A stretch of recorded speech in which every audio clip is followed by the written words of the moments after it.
Presence. If you think about it, there's nothing magical in being able to sense energy. Some people are more intuitive than others, not because of the circumstances of their birth, blood, lineage, etc., but because of their personalities are different. Blood never made one magical. Bloodlines of witches was never a thing. Passing down your knowledge, on the other hand, has everything to do with it.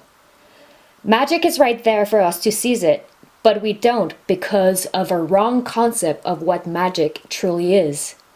In the past, we used terms such as gods of wrath and devils of the sea for things we knew little about, or nothing at all, to explain the things we feared.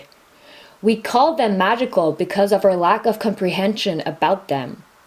Now that we know the science behind it, we know better. It's not God's wrath, it's hurricane season. It happens every year because of the wind shifts and the change of temperature. We know better now. Meaning, we know more about what makes one more sensitive than another. Like I said, it has nothing to do with the right type of blood. It has more to do with your personality. Being sensitive basically means you are more attentive to details. Like when it took longer for your friend to answer, "I'm okay," to the simple question of, "How are you?" It was because of that pause was so slightly longer that you knew something was up. That's not magic. It's being a good friend. There are different levels to sensitivity, different kinds. Again, it's all about how you face life. With people, some can go to notice the gaze shift in someone's eyes to know how they feel. With animals, some can know what they're thinking just by looking into their eyes or how they stump their cute little paws on the ground. With plants, it's to notice how vibrant the green of the leaves are and the strengths in the branches. Some can even feel the photons and electrons shifts in the air and know that winter will be harsh this year. And it's all question of presence. How present are you hearing these words?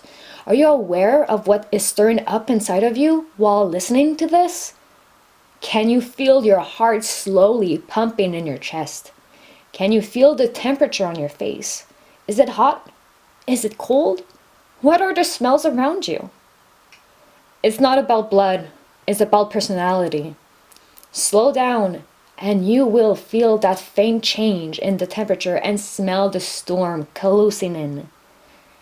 Even when there's not a cloud in sight, you'll be the one in shelter of a cabin whilst the other will ask, "How did she know?"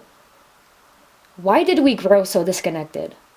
Because of the industries brought us to the city where the air is filled with smog. You separate yourselves from the earth's soil by filling your cities with concrete, and then you wear shoes whenever you walk on grass. Science has proven that walking barefoot is good to boost your immune system and blood circulation. The fresh air given by the trees has a natural calming effect and boosts morale. I heard many psychologists claim that the cure of an author's block is often a stroll into the woods. It's because we cut ourselves from the dirt, the fresh air, that we grew disconnected. You deprive yourselves of your source. That's why you can't feel. It's not magic, it's science. So what happens now? Are you going to stay in that space of disconnection? What stories do you tell yourself to stay in that space where you don't feel fulfilled? In a world where slaves do not wear chains, nothing stops you from hugging a tree, putting your feet in grass, or even being mindful of that breath that exists inside of you. Nothing stops you from freeing your mind and soul from the chains of conditioning. Allow yourself to be true with who you are.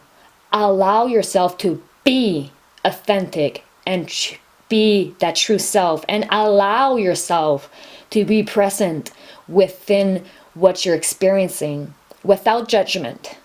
Allow what doesn't serve you to leave in peace without attachment.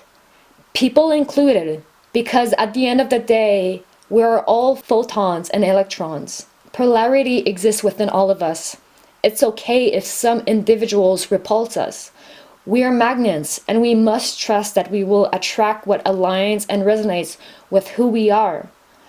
All the hardship you live and might continue to live is only there to make you realize what you don't want, who you aren't.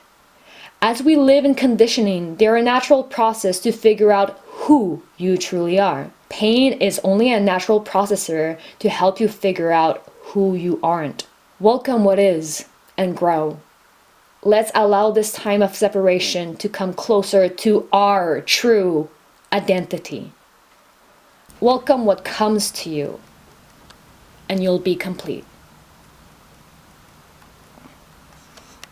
Hi guys, my name is Natalie. Thank you for watching my video. If you like the message behind it, please smash the like, share it with your friends, because this is a message that most people need to hear and to understand. If they don't understand that's their path, it doesn't matter. You are not responsible for other people's growth. You are only responsible for you.